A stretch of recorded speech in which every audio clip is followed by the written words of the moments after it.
Welcome everybody back to a brand new video, and after the success of my most recent history video, I decided I wanted to give you guys another one. Similar to my last video, we're going to be comparing Greece to Rome, except in this video we are going to be comparing two separate monuments. First we have the Roman Pantheon, and then we have the Greek Parthenon. I wanted to create this video for one major reason, and that is I recently got to visit Athens. And last year around this time I got to visit Rome. So I've visited both of these different monuments in person. I've been in and around these different monuments, and I wanted to give you guys an insight into the differences between these two incredible structures that were built at different times, different places, for different reasons, yet both have, well, coincidentally similar names, and are both monuments that represent the greatness of these two different societies and the incredible history that they both share. So let's get into it. One similarity that these monuments both share is that they were both originally built after major victories in war. For the Athenians, because we have to remember that this was not a monument for all Greeks, if you want to find a monument or location that all Greeks look towards, or most Greeks, that would be Delphi. The Parthenon was originally built by the Athenians after the victory over the Persians. Construction started in 447 BC, and would be mostly completed by around 432 BC. Now, on the other side of the Adriatic Sea, the Romans would begin building the Pantheon in around 27 BC. It was originally constructed because of the victory at the Battle of Actium by both Augustus and Agrippa. Both the temples were originally built for the gods, but one major difference was how many gods. For example, the Pantheon was built for originally 12 Roman gods, and on the contrary, the Parthenon was only built for the goddess Athena. I mean, this makes sense considering the entire city the Parthenon was built in is known as Athens, obviously named after Athena. And both temples would eventually serve other purposes, eventually. The Pantheon would serve as a governmental location for emperors rather than a temple for the gods as time went on, and both Italian and Greece succumbed to Christianity. Both these temples would eventually become churches, with the Pantheon still serving as a church in some form today. Although, we'll get into this a bit later. Now, one thing that I want to talk about is where these two temples are located within their respective cities.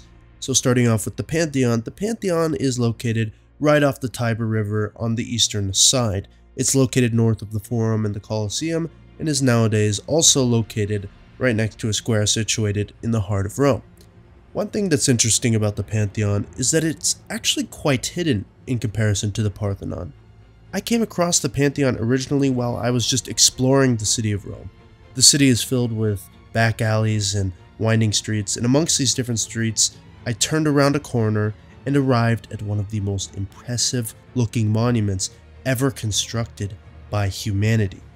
Of course, if you know where you're looking, you're going to find this building, not to mention Rome is not enormous. It's maybe a medium-sized city, especially compared to other cities like Paris and London. So if you spend a couple days in the city, you're probably going to find the Pantheon.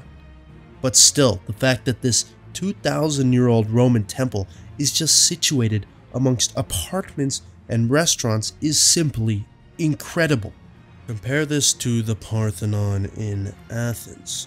The Parthenon is the complete opposite. The Parthenon was built at the perfect location. It was built on top of one of the biggest hills in Athens. You might know of this location by the name of the Acropolis.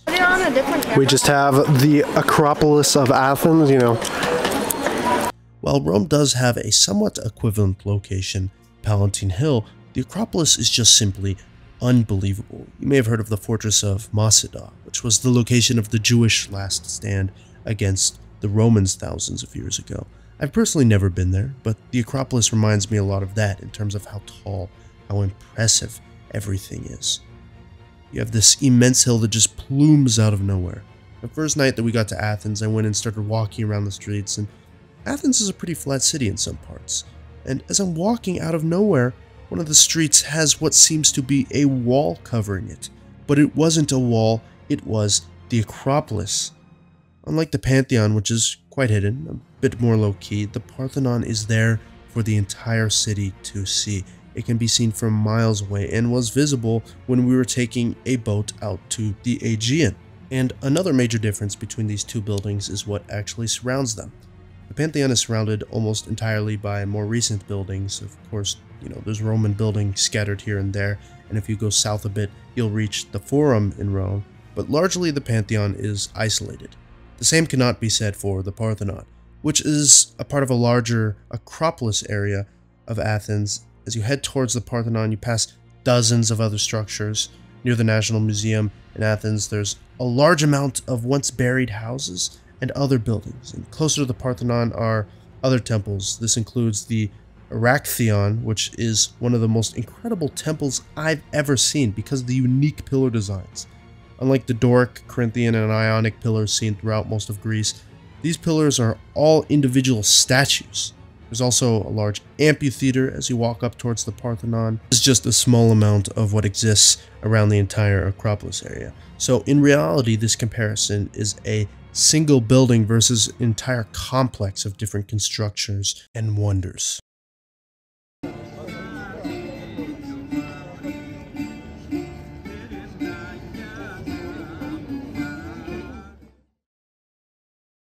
Now, I talked about this in my last video, but I want to talk about it again, and that is architecture, specifically the architecture of these two incredible structures. So, what are the big similarities and differences? Well, I would argue that these temples are more dissimilar than alike. The Pantheon is obviously quite a different shape, being circular and having a giant portico with massive Corinthian columns in the front. From a front point of view, the Pantheon is magnificent, but from the back, it's a little disappointing, actually. And this is intentional, as the temple was never supposed to be viewed from the back. Going back to my earlier point about how the Pantheon is more hidden and out of sight, this makes it so the rear side of the Pantheon is almost never seen. The square that the Pantheon sits in allows the temple to almost camouflage the rear. The Pantheon was made largely from granite marble and of course Roman concrete, which was something the Greeks did not have access to. Of course, the Pantheon hosts one of the largest domes in the world, and the largest dome in the world for over 1,000 years. The interior of the Pantheon is just simply incredible. An interesting fact about the Pantheon that you may not know is that there's actually another pediment that sits behind the current pediment in the front. You see an outline of what might have been the original design for the Pantheon pediment that may have been downsized due to lack of materials or funds, but historians are not completely sure why this exists. But it's interesting to think about the fact that this incredible entrance to the Pantheon could have potentially been even larger. Now with the Parthenon, we get an incredible example of a very stereotypical Greek design, aka a Doric temple. The Parthenon was supported by Ionic columns and was rectangular opposed to the Pantheon's circular design. And the Parthenon was largely made from lime, stone, and marble, with some wood used for the roof, and once a large statue of Athena would have sat in the center of the great temple. Of course, the Parthenon is more decrepit than the Pantheon is, with much of the Parthenon having collapsed. This is of course different than the Pantheon, which is one of the best preserved Roman structures in the world, and the interior of the Parthenon would have also been incredibly beautiful, although maybe a little less impressive than what exists in the Pantheon today. And these are just some of the major differences when it comes to architecture. Now, to get back to a little history, I want to talk about the different historical uses of these two structures. I already talked about the early religious uses for both the Pantheon and the Parthenon, and of course the later governmental use of the Pantheon by the Romans, but these two structures were used for other purposes. As previously mentioned, they were both used as churches. In 609 AD, the Pantheon was handed over to the church by the Byzantine Emperor Phocas. The temple was left partially the same, but the church did remove pagan statues that were in the interior.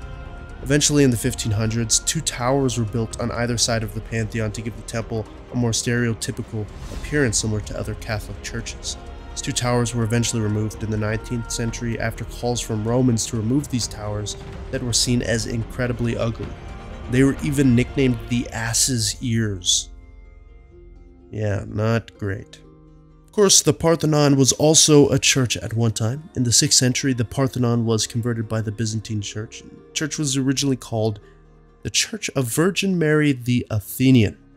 One interesting note is that the structure of the Parthenon was largely kept the same. None of the major structures were removed, at least on the exterior. Some of the interior was burned and replaced in past fires. But the Parthenon would become an incredibly holy site, as it would have been throughout Greece during the Byzantine era, with many Byzantine Christians making the pilgrimage to Athens to visit the Parthenon. And something quite interesting the Parthenon went through that the Pantheon did not was that the Parthenon was converted to a mosque at one point. You remember, 1453, the city of Constantinople fell to the Ottoman Turks. The Ottoman Empire would conquer lands from North Africa to the Arabian Peninsula, and of course conquer Greece. Being that the Ottomans were Muslims, it only made sense that they would make one of the most well-known and famous temples in all of Greece into a mosque. This is exactly what happened with the Hagia Sophia. So, when exactly the Parthenon became a mosque is unknown, but it is speculated that it made the transition around the time that Mehmed II visited Athens in 1458. And the Parthenon would continue being used as a mosque until the building collapsed largely when it was hit by the Venetian bombardment during the 1687 siege of the Acropolis. A smaller mosque that was completely separate was built within the old grounds of the Parthenon, but this building was eventually removed in around 1843, only lasting for about 100 years when archaeological activity started at the Parthenon. Of course, the Parthenon would not remain a mosque when the Greeks took back their land from the Ottomans in the 19th century, and now, unlike the Pantheon, the Parthenon is no longer used for really any religious sites and is more a temple for all Greeks and a symbol of Greece. So these are some of the major differences. And if somebody asked me which temple I thought was more impressive, I would say individually the Pantheon personally. I just love the Roman design a bit better, and overall it just looks more impressive to me. Of course, the Pantheon is just a better state than the Greek Parthenon. This makes sense. Of course, the Pantheon is newer, around 2,000 years old, could be called new. But the Acropolis as a whole is just much more impressive than the Pantheon itself. The Acropolis is more comparable to the Roman Forum and Palatine Hill, even though the views on top of the Acropolis are just simply incredible and beat out really anything you can find in Rome. But nevertheless, both structures are simply incredible. Both these structures are some of the most incredible things that I've ever seen, and both represent two societies that linger on thousands of years later in one form or another. If you ever get the chance to go to Rome or Athens, I highly suggest you visit both or either of these two temples. You won't regret it. So anyways, thank you for watching this video. I know I've not been producing videos as fast as I want. I'm currently a college student and I work, so I don't have as much time. Hopefully my next video will be up soon. I plan on making a comparison between the Han Dynasty in China and the Roman Empire, so that should be interesting.